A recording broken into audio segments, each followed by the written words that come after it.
This video shows you how to do a factory restore on SoundPoint IP models 550, 560, 650, and 670. First, record the serial number from the back of the phone. You will need this later.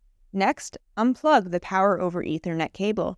Then, plug it back in. When you see a screen that says Loading Application, press the key under Cancel.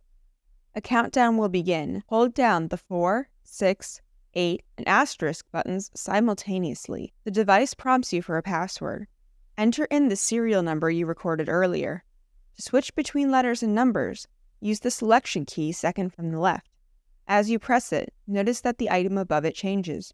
The character to the left of the arrow is the typing mode. This should be a 1 to type numbers and a capital A to type letters. Do not enter the serial number letters using lowercase letters. Press OK when finished. The restore begins. During the restore, the screen may flash the time and date, then reboot a second time. The restore has finished when the device displays the idle screen. This concludes the tutorial.